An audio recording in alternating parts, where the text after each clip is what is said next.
Why, hello, everyone, and welcome into the Farzyshow, presented by Steven Singer of Steven Singer Jewelers. Nice to have you along for the ride. So much to get into today on what was supposed to be a dark Thursday. No games, Phillies off, Sixers eliminated, some OTAs going on there at the NovaCare Complex, which is nice. But during that time yesterday, Keith Pompey lets us know that the Sixers are going to sit down with Nick Nurse. Dave Dombrowski gives a state of the Phillies to the Philadelphia Inquirer. And what else could have happened? Anything involving football? Lane Johnson cleared to play after the adductor surgery. It's really hard not to say abductor, but whatever. Adductor surgery, okay? And on top of all that, one more thing happened. The Eagles got disrespected. Oh, the first time of the offseason, the Eagles get disrespected. Let us just bask in the doubt. Let us just bask in the idea that somebody thinks there are three offenses in the NFL better than the Philadelphia Eagles. And you know what? You can make a case for a bunch of them.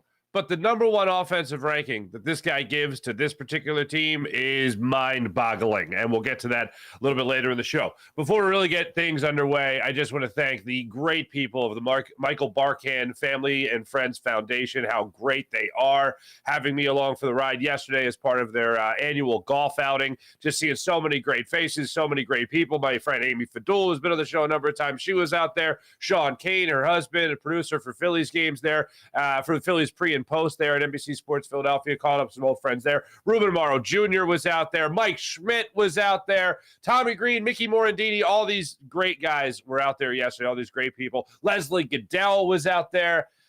Just a phenomenal time we had raising money for a great cause, and it's just my honor to be a part of it. And the foursome I got matched up with, because here's how these things work. They take a I hate the word, but they take a person of note. I'll use that word, okay? And even that's blowing it out of proportion. They'll take someone in the media. There we go. Someone like myself, and they'll put them with a foursome. And that person, these are sponsors that have paid money and all that stuff. So you have a little bit of pressure, you know? You got to bring it. You got to really bring your A game out there. So I get paired up with these guys, and it's always the night before you're like, who am I going to get paired up with? Hopefully they're good dudes. And I've been so lucky for the 4 years that I've participated in the Michael Barkan and Friends golf outing. I've got paired up with great dudes. And yesterday stayed right on par. Just awesome guys. One of the guys that we played with in the foursome is the definition of Renaissance man. Like this guy, again, we've referenced Ted Lasso, I think, a couple of different times this week on the show, but there's a great scene in Ted Lasso, if you're not familiar with it, where he plays darts. And the whole, I'll just say this, be curious, don't be judgmental. Okay, be curious, don't be judgmental. I think that's a great philosophy in general in life. And this guy was the most curious fellow I have ever met. John Ritchie at WIP is one of the most curious people I've ever come across in my life. And this guy that I played golf with yesterday was just like, yeah, I always thought the cello was cool. So a year ago, I started playing the cello. Like one of these guys, right? Yeah, I only played golf. I started playing golf a couple years ago, and I just thought it was cool, so I just wanted to pick it up. And this guy was like in his 40s, and he just likes picking up different hobbies. Big reader, is a cigar smoker like myself. He just started smoking cigars like 2 years ago. Just thought it looked interesting, so I wanted to try it. So anyway, the funniest thing, though, was that he plays the cello. And in the last couple of years, 2 years, I think he started picking up the cello. He goes, I go to recitals. And I'm like, to pick up and like learn how to play like better. And he's like, no. I'm in the recital. It's me, and there's like 12-year-old kids that are all like, the parents are paying this big money for these kids to be in these like advanced cello classes and have recitals. And he'll be out there, and someone will say, which one's yours? And I'll be like, me, I'm mine. I'm playing. I'm in the recital. And the guy's wife is sitting there applauding. It's great. He's like, people like that just absolutely fascinate me. And if you want to know more about Michael Barkan and his great foundation, check out Barkan and Friends, the Barkan Family and Friends Foundation, and all the great work they do with the Maggi family, friends of mine as well. It's a great thing, and I always appreciate being a part of it. And did I get a little rosy? Last year, I remember getting a little rosy in the cheeks.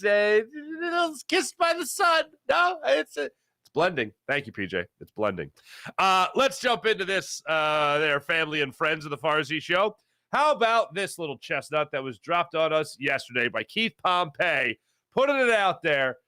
Former Toronto Raptors head coach Nick Nurse is meeting with the 76ers ownership and management this week, coming up in regards to the vacant head coaching position, according to league sources. I'm fine with this. I like Nick Nurse. I like Mike Budenholzer. There's three guys that are out there that if the Sixers go in that direction, I don't mind it. I'm happy.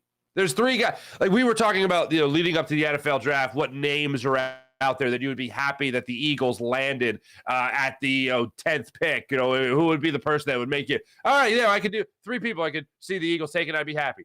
It's a very similar situation here to who these Sixers could hire as the next head coach. I'd be very happy with Nick Nurse. I'd be very happy with Mike Budenholzer. I'd be very happy with Monty Williams. Now, Monty Williams of that group isn't one of those guys that has won a championship, unfortunately, recently, but he certainly made the Suns a very competitive basketball team.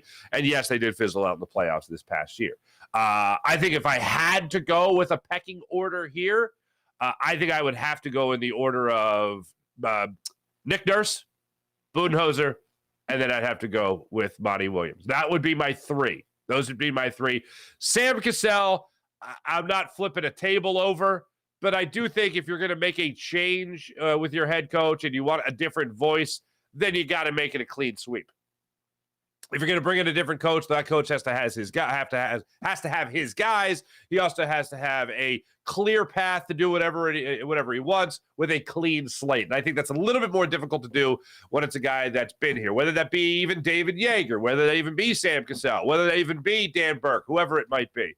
I think that that's a little bit of a stretch with this Sixers team, looking at a guy like Sam Cassell as the next head coach.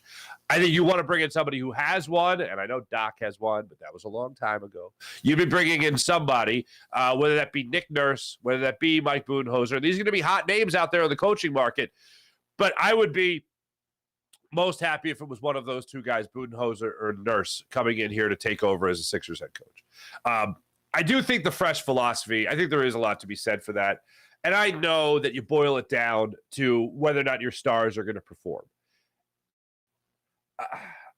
And I look at this team still in the same mindset as I did right after the Game 7 loss to the Celtics.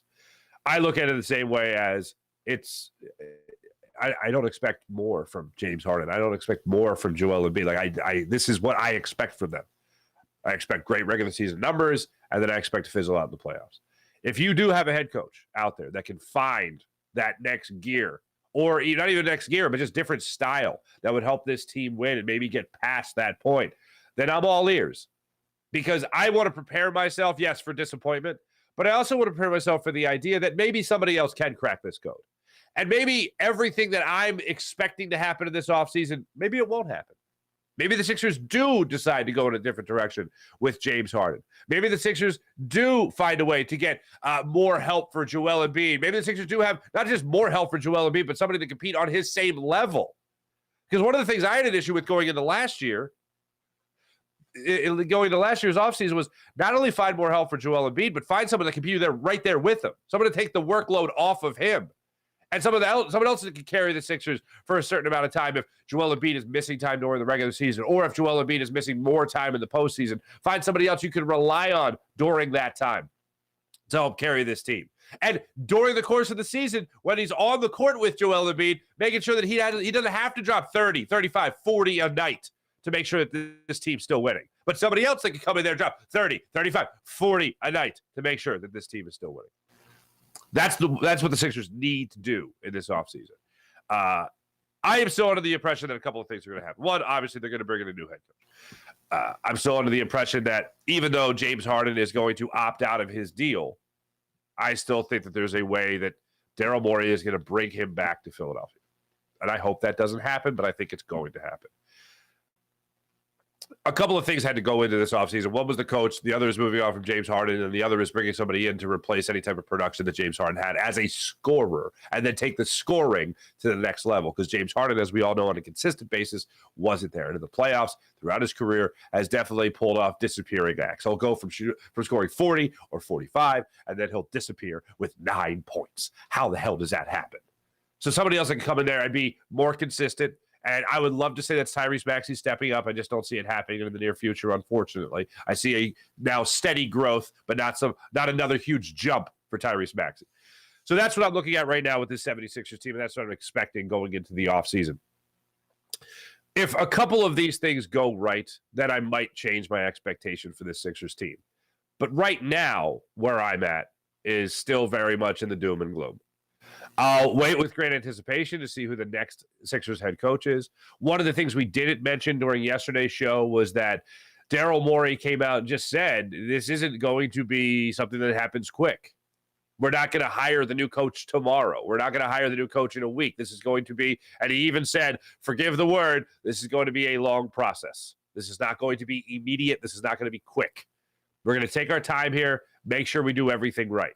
And that's the way you have to do it. You just have to hope. In the meantime, no reports come out there about Nick Nurse now all of a sudden going to the Phoenix Suns or whatever. That's something that the Sixers are also going to have to be cognizant of.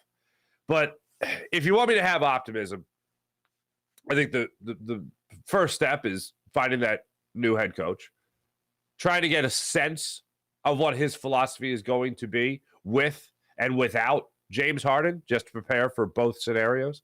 And then also, how is he to get more out of Joel Embiid? How is he going to get more out of Tyrese Maxey? Maybe instead of focusing on what more Joel Embiid could do, maybe you could start focusing more on what Maxey could do more. Maybe he does take that giant leap forward. We saw that giant leap when he came in off his rookie year, and Ben Simmons was holding out and he wasn't playing, or before the trade, and Tyrese Maxey was the point guard. There was a lot more room for growth. And I know a lot of people were looking at Tyrese Maxey and saying, all right, well, he's going to take another step. He's going to take another huge step forward next year. And I thought, I don't know if that's possible, because he went from literally coming off the bench to being a starter. That's a lot of room for, oh, look at those numbers from this year to next year. Now, his numbers did go up. He averaged 20 points a game this year, which is great. But to say that he's going to take another huge leap forward is tough. Now, what was really interesting about his maturation process this season, Tyrese Maxey, was that his three-point shooting escalated. He took, I think, one more three-point shot a game, if not two more three-point shots a game. He went from making, I think, 1.7 to 2.6. So that was a great jump for him. He shot 43% from beyond the arc. And like I said, he scored 20 points a game. That's an offensive player that I think will continue to grow. And when you look at other players around the league and you look at their numbers and their ascension to really being consistent scorers, even a guy like Jamal Murray, but oh my God, what a game he had last night, especially in the fourth quarter. Those are steps that you can see Tyrese Maxey take. And as he gets more confident from the outside, you'll see that his game continue to grow. And more consistent from the outside, you'll see his game continue to grow. The one thing that I know he can hang his hat on right now is slash into the basket. If this next head coach can get the slash into the basket on the same level as, or rather his outside shooting on the same level as his ability to slash to the rim, then you're going to be looking at, I believe, a very, very close, very all-star caliber type player in Tyrese Maxey. One thing I didn't know, and I read this in Keith Pompey's story that he wrote at Inquirer.com yesterday. I didn't know that. I didn't realize Nick Nurse was a two-time British basketball champion. I was unaware of that. I know that he was he was an assistant with the Raptors for a number of years, but I didn't realize that he had coached overseas and did himself a fine job. And I also knew that he coached in the G League, and the now known as G League, the developmental league, is where he also won 2 championships. So Nick Nurse, how about that? Just championships all over the place. I know that people are making a little bit of a stink over Nick Nurse coaching against the Sixers as often as he did, especially in the playoffs, and how he was crying and screaming and yelling for every single call for his players. The Toronto Raptors last year were very much outmatched by the Sixers. They're outmatched like the Nets were outmatched, but yet the Raptors figured out a way to weasel some wins there. But Nick Nurse knew the entire series he was going to have to bitch and moan and scream and yell to try to get every call or complain about every single call Joel Embiid was getting when he was found, legitimate or not. And I admired Nick Nurse for doing it. As I said, from a Philadelphia perspective, yes, it's annoying that he seems to now be bitching and moaning, and he is getting the calls because he bitched and moaned. The next game, he get the calls. I give him credit. And this is funny because he could be the Sixers' next head coach. But I remember saying at the time, if that's our coach, if the roles are reversed and we're Raptors fans, you want him on the refs and riding the refs as much as he was. So you talk about the tactics that got brought up. Nick Nurse, when it comes to tactics, strategy, philosophy, understanding the rhythm and flow of the game and spacing, he can create that as a head coach. He does a phenomenal job doing that. But then the other aspect of the game, being able to reach your players, obviously good. And then also at the same time, being able to do the things on the court to help your team win, riding the refs being one of them, making in-game adjustments certainly being a big one. That's something that you want to see the Sixers be able to embrace next year. And Nick Nurse does check all those boxes. The reason I'm interested to see if the Sixers talk to Mike Budenholzer at all is that this is a guy that watched the maturation process of Giannis Antetokounmpo. This is a guy that watched the team being built with Drew Holiday getting extended, coming to the Milwaukee Bucks and getting a contract extension. Porter being up there and watching his game develop. Middleton being there and seeing his game develop. Like, this is a guy that was there watching a team on the rise. Watching a team get beat up by the Bucks and beat up by the Heat in the bubble, and then being able to get past the Heat, getting over that hump, like the Sixers can't get over the hump of the Celtics, unfortunately, and then being able to go into the conference finals, handle their business, go to the NBA finals, and obviously win a championship. That's a big thing. I've said it before. I know, and of course, why wouldn't it? Somebody wins a championship, somebody gets to the mountaintop, you expect them to obviously know what it takes to do it and do it again and again. There's only been two coaches in the history of the NBA, Pat Riley and Phil Jackson, that have won championships in two different cities, two different franchises. It's a tough job. It's a tough ask. No question about that. It's a tough ask. Oh, yeah, you did that thing over there that worked with those players? So can you do it over here and do it with these players? It's a very, very tough ask. And I'm just hoping that the Sixers, as we all are making the right decision. And can get us over that hump, because I am done with it. I think we all are. Nobody wants to look at an 82-game regular season and go, hey, you know what'll be fun? Getting bounced out of the second round of the playoffs again. Wait, it looks like I was wearing a visor, red dome, white forehead, rosy cheeks. Thanks, T-Bro. Oh, my goodness. Yeah, I was wearing my Jeff cap. Hey, this came out yesterday. Let's take a look at this. Dave Dombrowski was speaking to Scott Lauber of Inquirer.com, and he had some interesting things to say about where the Phillies are right now in the standings and the season and how things are going. This is specifically about Trey Turner. And I found it, this is as blunt, I think, as a president of baseball operations can go without completely throwing a player inappropriately under the bus. So I thought he did this in a very classy way. Here's what he told Scott Lauber. Trey Turner is one of the best players in the game of baseball, so I think he'll be fine. But yeah, I'm a little surprised that he hasn't started out the way that he has. I'm not really sure why. He's been around for a long time. He's switched clubs. He works hard. He knows the hitting coach, knows some of the players on the team. I don't know if he's put too much expectations on himself. I don't think he will. I do think he will be much better as the year goes on. I'll absolutely be shocked if he doesn't. He goes on to say, I think the baseball world would be shocked as well if Trey Turner ends up not batting better than a 258 batting average. And I would agree. I'd be very shocked. But one of the things I like about that is that one of the things people have talked about is, it's like Nick Castellanos. He's like the Nick Castellanos of this year, and next year he'll break out of it. I hope that's true, but that's not exactly a solid argument, all right? Because one player did it means this player will do it. If this guy was good elsewhere, and this guy, and then good again, then this guy was good elsewhere, and then he'll be good again here. Dave Dombrowski is highlighting all the excuses in that answer. In that statement, he's talking about Trey Turner. You should be comfortable already. This isn't Nick Castellanos, so you don't know anybody here. This isn't Nick Castellanos where you got to reintroduce. You got to introduce yourself to everybody. You're here with Bryce Harper, who you know. You know Kevin Long. You've played in the city of Philadelphia as a member of the Washington Nationals, so you know the building. It's not like that's foreign to you. And you've obviously been out there in LA and New Blood, and you've produced as you were traded from Washington to Los Angeles. So this isn't your first rodeo of trying to learn a new environment. And you're also a veteran.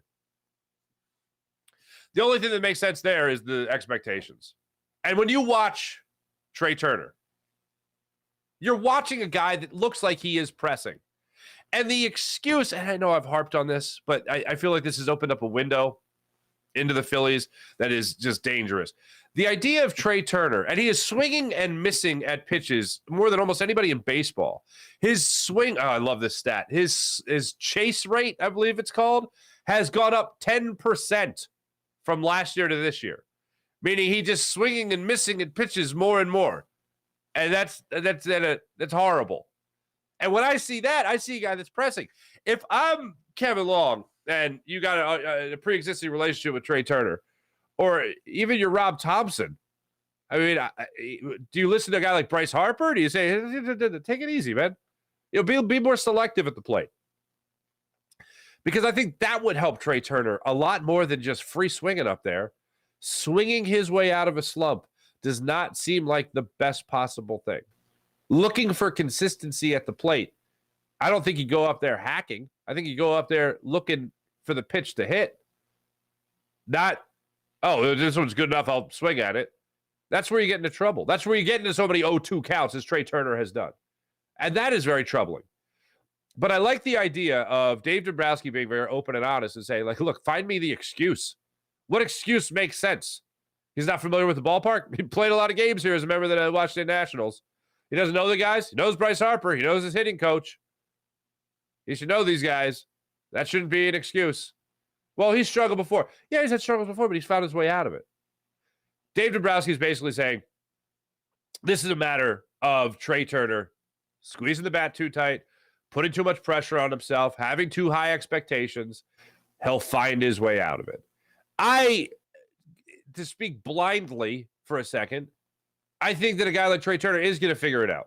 I think that as the season goes on, it's not going to be a Nick Castellanos type year where we're looking at the end of the year. Why was $300 million given to this guy? What has he done to deserve that? Because we know none of us has seen it yet. We've seen him do it elsewhere. It's just a matter of it clicking into high gear here in Philadelphia. And I do think there's going to be a run here. Maybe it's June, maybe it's July, maybe it's later. I don't know. But I do think there's going to be a run here where we're going to see where that money went. And we're going to see that it is a good investment. And I do think the Phillies, as I said, really through all of last year, I thought Joe Girardi was going to get fired, and I thought the Phillies were going to make a run. I didn't know for sure if they're going to make the playoffs, but they were going to make a run. And boy, did they make a run. I think that you still have a better version of baseball in Kyle Schwarber. I think you have a better version of baseball in Trey Turner. When those guys click it, and by the way, Kyle Schwarber, 10 home runs already this season. So that's great. But when it comes to this, I think those two guys have a much better brand of baseball that you're going to see. And I'm surprised that you're getting from on such a consistent basis what you're getting from Nick Castellanos and Bryce Harper and Bryson Stott. And I think other guys that have been streaky as well this year, Alec Boehm being one of them, although with runners in scoring position, he's been your most clutch performer. I will say that. But something else that I also find interesting is when you look at this team and the way that they came together last year, I still think that when push comes to shove, this is a team we're going to be talking about in late August and September as a team that'll be right there, giving us, at the very least, those meaningful games. So I will cross my fingers for that. Overall, as a team, one of the other things Dave Dombrowski got into yesterday was that he was surprised that the Phillies have struggled as much as he was expecting a better brand of baseball from everybody as a team. He wasn't expecting to be 3 games under 500 on nearly May 19th before they start this 3-game series with the Chicago Cubs. So let's hope that the president of baseball operations for the Phils, him speaking publicly, catches some attention in that clubhouse and the attention of their manager, Rob Thompson. And we'll see what comes in after that. I mentioned some good news earlier. Huh? Lane Johnson releasing on social media yesterday that he has been officially cleared to start working out with the team again. That is some great news. He had first off, the guy played with the adductor injury last year. And he came out and he just played, man. He played in the Super Bowl. He helped the Eagles offensive line be as steady as they were all season long. And I look at it as this. You need, it goes without saying how important Lane Johnson is to this team, right? But seeing him fight through that last year, you talk about leadership, you talk about culture. One of the things I didn't even mention Well, we talked about that throughout the entire offseason, and we'll continue to do that. I mean, Sean Desai brought up the culture and how attractive that was to him, and walking through the building, what it was like with the players, and the way the veterans really lead here. I know we talk about guys like Fletcher Cox and Brandon Graham and Jason Kelsey, who certainly plays through injury. But Lane Johnson playing through that type of pain, Lane Johnson playing through high ankle sprains like he has throughout his career consistently, unfortunately, but he's done it, and it's been amazing.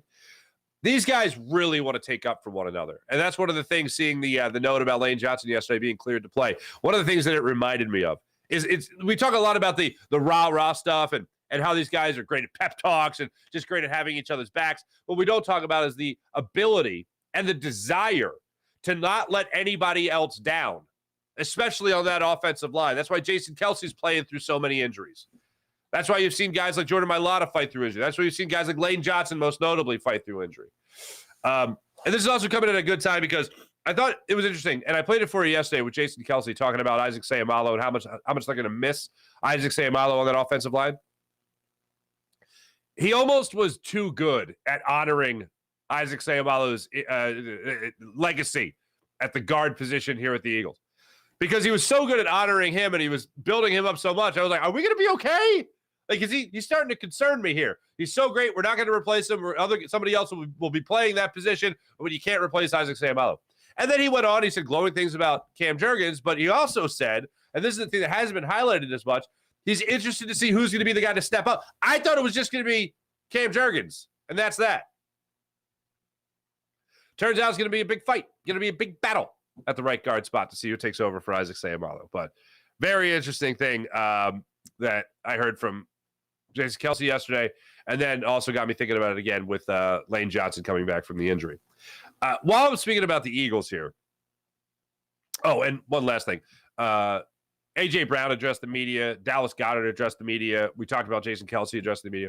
One of the things I found really interesting, oh, man, excuse me. Allergies just killing me today. One of the things I did find really interesting, excuse me. Oh, that's a real sneeze right there, folks. One of the things I really did find interesting yesterday was everyone talked about the hunger. When you lose a championship as a city, and yes, unfortunately, we have a lot of experience in the matter. When you lose a championship, you want to hear certain things from your team the following year. And ultimately, what matters? What matters is how they perform on the field. But we have to wait a while before that actually happens. Whether it's the Phillies, whether it's the Eagles, you want to hear about how hungry they are to make it back to that same stage and have another crack at winning. And when teams lose championships, I love the stories of guys that stay out there on the field for a little bit to watch the confetti fall and watch another team celebrate so they know what it looks like, so they can vision it, and that's where I want to be next year, you know? Everybody to a man has talked about how that has made them more hungry.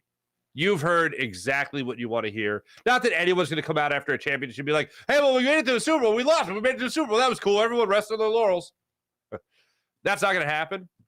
But when you talk about the dedication and people still being the first to leave or first to show up and last to leave, and dedication to the film room and helping the young guys in the building, you know, start their legacy in Philadelphia and start that new chapter, it is a comforting thing to know that nothing is lost with these guys, which is fantastic. And you know what also helps? The doubters, ladies and gentlemen. The doubters always help. And, you know, if you were to tell me the Eagles have a top 5 offense, I would say, that's all? Only a top 5 offense? Mike Martz, as our friends here at Eagle Nation point out, Super Bowl champion, offensive coordinator, greatest show on turf for people that don't know. He had some interesting things to say on the 33rd team, which is a great publication that we've talked about many times on the show. Our friend Clay Harbor has he's made contributions to the 33rd team. Well, Mike Martz wrote this article for the 33rd team, ranking the offensive units throughout the NFL. He has ranked the Eagles as number 4. Now, who's ahead of him? The San Francisco 49ers. What? You lost me already. Then the Kansas City Chiefs. Then the Detroit Lions. I did find it interesting when he was talking about the Detroit Lions and how good they were. He talked a lot about their defense. Thought this was offensive rankings. Then he listed the Philadelphia Eagles.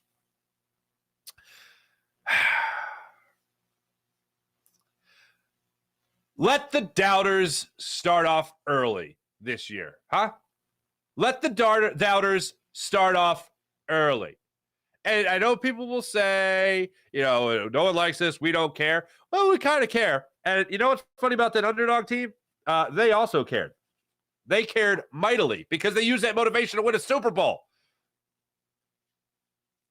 So when it comes to Mike Martz doubting this Eagles roster as much as he does already, I find it interesting that they get the slight. Now, let's get into the reasoning here. First off, San Francisco. All right, the San Francisco 49ers. Who's going to be their quarterback next year? And I know they had 3 different quarterbacks, right? Last year, they were on, their 5th quarterback, actually, in the NFC Championship game, and they were still in the NFC Championship game. I get that. And Christian McCaffrey and Deebo Samuel, all these guys are great and fantastic, whatever. Brandon Ayuk, right? We can get into that. Their offensive line, all that stuff. But the biggest thing that is interesting to me, you don't even know for sure who their quarterback is going to be. Brock Purdy? You're really going to go with Brock Purdy? You're going to go with Brock Purdy and have an offense as your top-ranked offense in the NFL. Number 1 offense in the NFL. And you're going to base yourselves on your Brock Purdy. Okay, I don't feel like there's any more reason to discuss it. That's dumb. Having the San Francisco 49ers the best offense in the NFL. They got weapons, but when your quarterback is a big old fat question mark, I don't see how you could just go ahead and rank them there. Look, I'm not even arguing for the Eagles to be number 1 because I think when you have Jalen Hurts and you have Patrick Mahomes, I think it's pretty easy to look at it and go, oh, yeah, those offenses are stacked. The biggest thing here is that the Eagles' offensive line is as good as it is and still could be the best offensive line in football. We'll see who does take over that right guard spot. And if it is Cam Jurgens, I got a lot of confidence. And Jason Kelsey seems to, yes, have confidence that it will be Cam Jurgens, but it will be a fight. He's not just going to go and award the right guard position when A, it's not his to give, and B, he's not going to do it before training camp even starts and make anybody else who's competing for the spot go, well, why am I even trying? But the smart money says it's Cam Jurgens. So as this offseason goes on, as this argument goes on, and he starts talking about the Kansas City Chiefs, Mike Martz, he's got the 49ers, he's got the Kansas City Chiefs, and then he's got the Detroit Lions. You're basing this on an offense that has a quarterback named Jared Goff, who played better than he has in a long time towards the end of the second half of the season, played a lot better. Even the second half of the game against the Eagles played a lot better.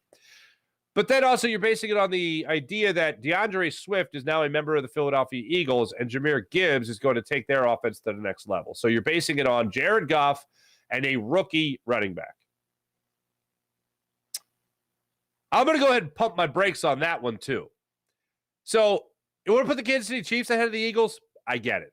San Francisco 49ers? Huh? Detroit Lions? What? Ahead of the Philadelphia Eagles? Hey, Jalen Hurts, you might have just signed the biggest contract in the history of the NFL before it was outdone by Lamar Jackson, whatever. You might have just worked your ass off to get that money, to get to a Super Bowl, to be the runner-up in the MVP race. But this other offense, quarterbacked by Jared Goff, is better than you.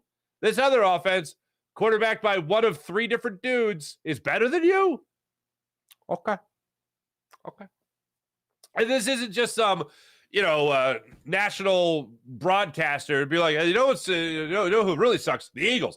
This is a guy that was an offensive coordinator in the NFL. He does know what to look for. I give Mike Martz credit for that. But to put the Eagles 4th? Yeah. There's one offense that you could argue is better than the Eagles. I mean, by the way, the Bills were 5th, okay? But even the Bills are a team that I think I would put in the top 3. And you can make arguments about that. But for me, the X factor is, I think the clear-cut 1 and 2 is the Eagles and the Chiefs, and you can argue who goes back and forth there. How do I go against Patrick Mahomes? I can't, so I would go Chiefs 1, Eagles 2, Bills 3.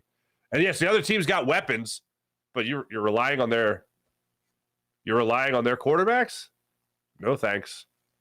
The other thing that Mike Martz went into there in the article was how the Eagles are a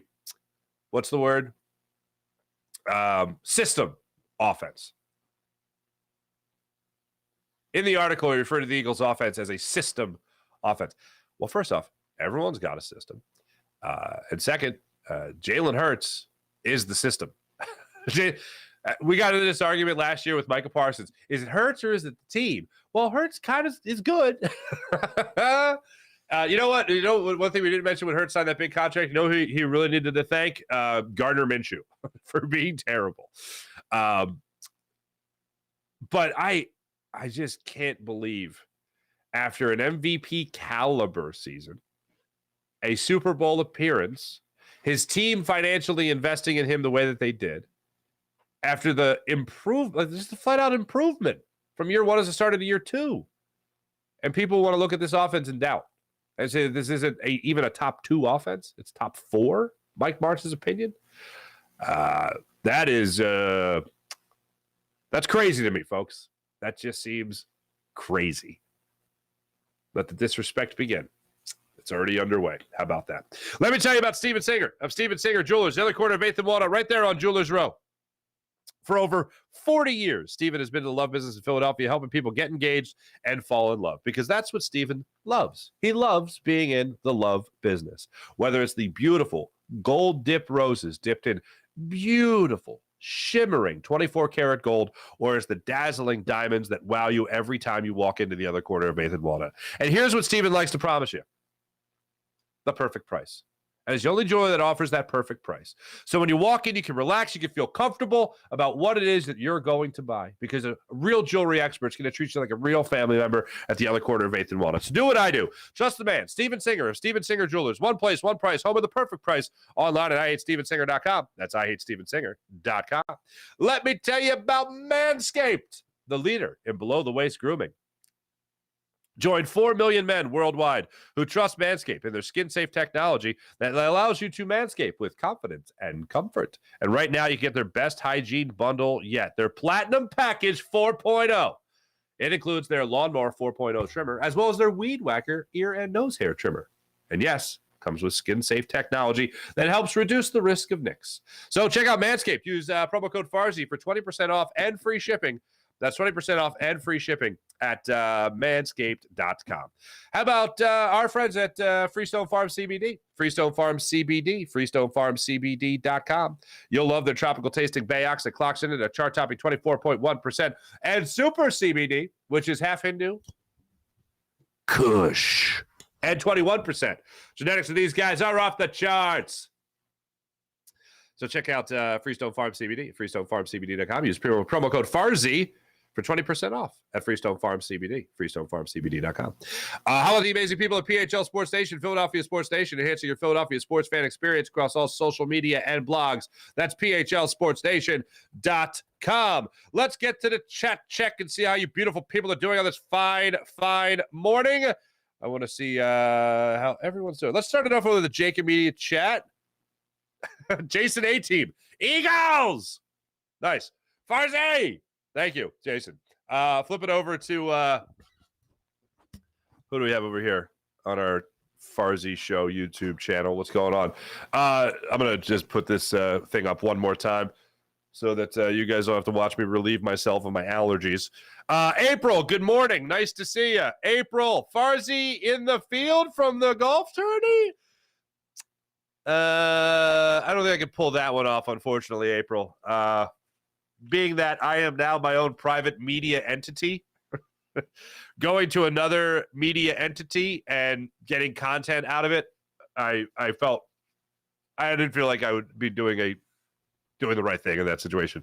But I want to do that again. We did that with the Nasty Knuckles guys at Athletes for a Cure. And one of the reasons I did that was so I could gather content and talk to people and interview some people. And that was an absolute joy to do. And we'll do that again. I promise you. One of the things I do want to do is go out there on the field again and just kind of get a vibe for where everybody's at with the Sixers team and what they want to see the Sixers do in the very near future. Also expectations for the Eagles and the Sixers. Let's see here. Sean Kilray, what's going on? RJ is live. What's up, RJ? Getting Nick Nurse will be the final Infinity Stone into battling the refs for calls. But I do like it. RJ, that is a phenomenal way to put that. Who would be Thanos in that? Would Maury be Thanos? Because he's the guy that kind of brought it all together? Thanos, he has the Infinity Stone. I will argue and get every call now. James Harden will lead the league in free throw attempts. Joel Embiid lead the league in free throw attempts. Nick Nurse will not be teed up for arguing with officials. That is phenomenal. RJ, thank you for that laugh. That has cured my allergies. April, little red on the dome. Not as bad as last year. I wasn't kissed by the sun last year, April. The sun just made out with me. Last year, ooh, baby, I was a lobster. T-Bro, Farzy, looks like you were wearing a visor with the roses. Yeah, I did have the Jeff cap. I rocked the Jeff cap, and I'm proud of myself. I didn't wear the sunglasses that much. I know I got a little of the whiteness right here, right? Little of the sunglass tan, but not so much. Not as so much as last year. Last year was definitely red lobster and like goggle eyes. I'm a big dumb idiot. Travis Rankin told y'all my Heat would beat that booty. My Heat would beat that booty. Now you reminded me, I got to text like the only Heat fan I know who's from Miami. It was before LeBron got there. But living the dream, PJ. How about, oh, look at you. PJ's asking everyone how they're doing. Sean Kilrain. Trey will definitely figure it out. He's in a funk, and it's early still. I see him going big moving forward. Well, one of the other things that was pointed out by Dave Dombrowski that I did like was how he said it's not early anymore. Scott Lauber started out his article by saying, a lot of people will say, it's early. It's early. It's May 19th. You're 3 games under 500 against these teams that are going to be going up against a 10-game road trip in the not too distant future. You got the Cubs battling right now as well. This isn't going to be easy. So I'd really like to see what the Phillies are going to be doing in the very near future to try to get Trey Turner going. I know he had a day off yesterday, but I'm still very much in the mindset that this guy needs a break. He needs a reset. Sometimes stepping away for a game or two, sitting there watching, I think that can do wonders for a guy. Just to kind of take a bird's eye view from it for a second, and then move on from there. Sometimes it helps. This could be one of those instances. Sean Gillespie, what's going on? Philly Insider Podcast. I mean, Steen should complete for right guard. Okay, yeah. If I had to guess, good swing tackle if he doesn't win the right guard spot. Yeah. I think I think he's definitely in the conversation. The other thing that's interesting is Jason Kelce has a vested interest in Cam Jurgens because, as we all know, he helped scout Cam Jurgens. So to get his feet wet at all at the NFL level, I think is something that Jason Kelce wants to see. I do think you're going to see the rookie compete as well, but I think you're going to see Cam Jurgens end up winning the spot, and I think you would agree with that as well. Philly Insider Podcast. Mihai Sanchez, what's going on? Doctor to nurse. Also, after banning the shift, can MLB also ban West Coast trips from East Coast teams in bullpen games? I see starters and not openers. Therefore, too many pitching changes. I think we're doing a lot better in the pitching change game, unfortunately. But I agree with you. I hate West Coast trips. I hate West Coast trips. The one game against Colorado where the Phillies were like in the 6th inning, 50 minutes into the game, I was like, awesome. This is great. This is the most efficient brand of baseball I've ever seen. And it did cause me, if you remember, to look up the fastest 9-inning baseball game ever, which was, as I mentioned, then 51 minutes. And it didn't involve the Phillies. It was the Phillies and the New York Giants of the baseball world. What was it, 1919? I think it was 1919. Yeah.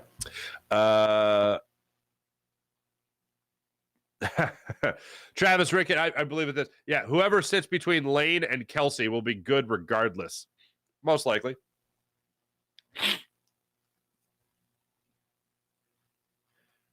Heat will gladly stomp them Celtics for the Sixers. Heat is heating up on another level right now. Trust me.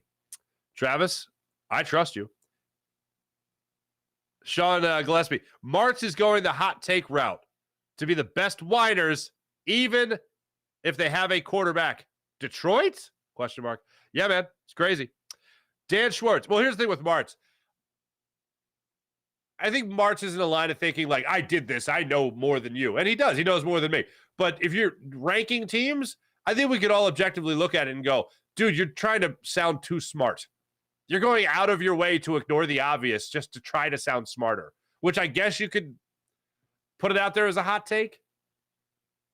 But for me, I just read it and I go, no. Like, what? San Francisco? What? All right. Dan Schwartz. What's up, Dan Schwartz?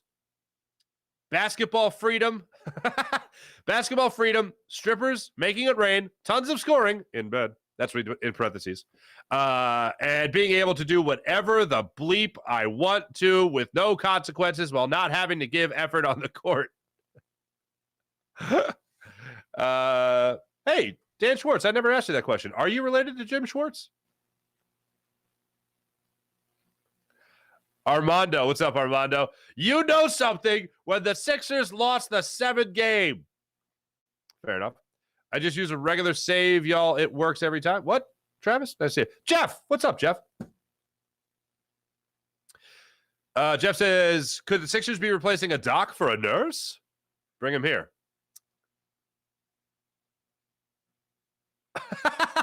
Dan Schwartz says he is related to former Eagles defensive coordinator Jim Schwartz, only related in the sense that both Jim and I think signing Harden is a terrible move. You know what? I actually miss Jim Schwartz. I thought Jim Schwartz was a lot of fun. I know everyone sticks defense and everything, but he wasn't a defensive coordinator when they won the Super Bowl. And I know that they were terrible, but it was the greatest quarterback ever. I mean, I will give him that. I like that Jim Schwartz was such a big baseball guy. He always worked baseball into his press conferences, whatever. I'll tell you about Jim Palmer. Jim Palmer was great. That's my horrible Jim Schwartz impression. Armando, I said to myself, Armando, you're all about the caps today. Is your caps lock on, or are you really that angry? Armando, I said to myself, I win because I don't have to see Doc Rivers for 2 more years. So is better lost sometime. What? April, Turner is definitely in his own head. No timeline for getting past that, unfortunately. Go. I wish there'd be something to get past. I wish there'd be a timeline. But unfortunately, April, I do agree that it's one of those things you just got to sit and wait out. I talked about Aaron Nola in a dead arm period, maybe pitching his way through it. I don't know what the hell's going on with Trey Turner. But maybe just take a step back. Just to take a breather. Look, I'm saying this after he had a multi-hit game in the final game of the 3-game series that got swept out of San Francisco that just ended 2 days ago. So maybe he's a step ahead of me. Maybe he's already on the other side of it. And this is just something that he needs to do to make sure that he can, find consistency. But if Trey Turner goes through another struggle-filled performance today, I don't see how you don't just sit him. I'm not saying you bench him. I'm not saying you put $300 million on the bench. I'm saying, like, hey, tonight's an off night for you. Tomorrow's an off night for you. Like, whatever it might be, just give him a minute. It's a long season. See if him stepping away. Maybe that's him getting in the cage and just making solid contact and getting that confidence back. Maybe a couple of good BP sessions. Maybe have him pinch hit in a situation against a pitcher that he's had some good numbers against in his career. Something like that, and he just jumpstart him that way. I'm not saying, well, obviously you got to bench Trey Turner and Josh Harrison should be your second baseman and Bryson Stott should move to shortstop. I'm not saying that at all. I'm just saying take a breather. Chill out, man. Call my friends at Freestone Farm CBD. Anyway, so that's where I'm at right now with Trey Turner, and that's where I'll be at for quite some time until he snaps out of it. 2 for 5 in his last game. Got the average back up to 262. So there's that. Thanks everybody in the chat. You guys are great as per usual. Let me get into this Phillies series that's starting off tonight. It's the Phillies and the Chicago Cubs for a 3-game series at Citizens Bank Park in South Philadelphia. First game is tonight, 7:05 start time. Marcus Stroman of Stroman Rolls. He'll get the start for the Cubs. Ranger Suarez back on the bump for the Phillies. Phillies left-handed pitcher made his season debut against the Colorado Rockies just last week and pitched good as you can expect. 3 earned runs, 7 hits, 4 innings of work. Great to see that. He did issue 1 walk. He struck out 4.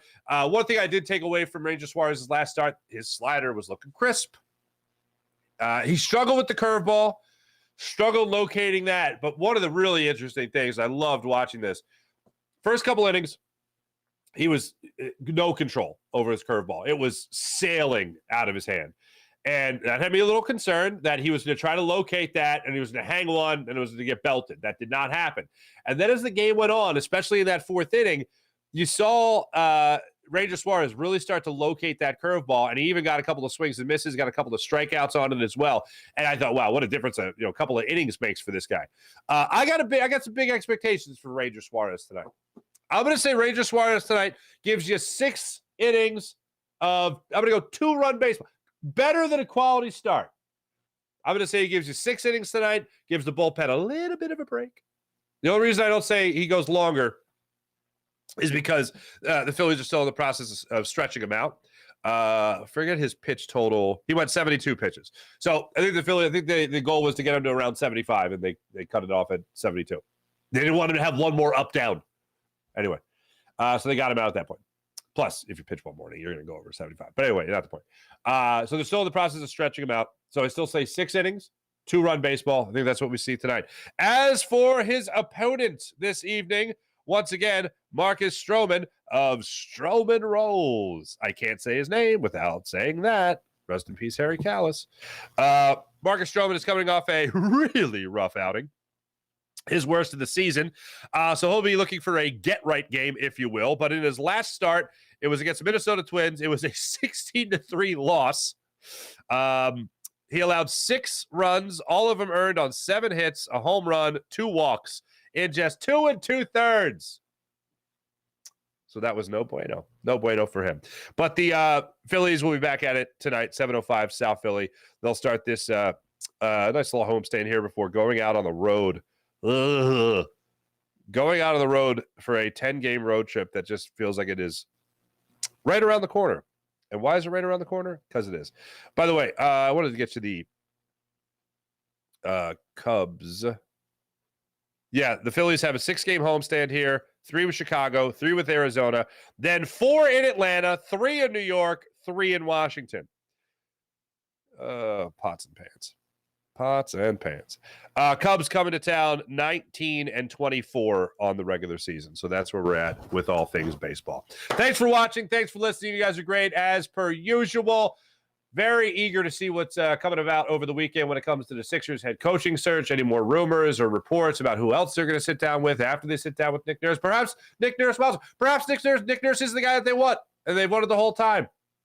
And they don't let him leave the building. Anyway, it's supposed to happen next week, so we'll continue to follow that story. Thanks, everyone, at the Jacob Media YouTube channel. Hey, catch me a little bit later today. The show that follows our show on the Jacob Media YouTube channel is Birds 365 with Jody Mack and Johnny Mack. I will be a guest on that show, so we'll be talking some more Eagles football there. And I'll be back with you guys tomorrow or tonight as well, the Jacob Media YouTube channel for the Phillies post-game show. So make sure you guys catch that also. Jim Hyder produced the program for us. Thanks, everybody, on the Jacob Media YouTube channel and farzyshow YouTube channel. Make sure you guys hit subscribe. Make sure you guys hit like. Make sure you guys follow the show and download the podcast and all that stuff for the Farzy Show. Appreciate you guys. Have a great weekend. Hope to see some of you with me tonight, this Friday night after Phillies and Cubs start their 3-game set. Thanks, everybody. See you later.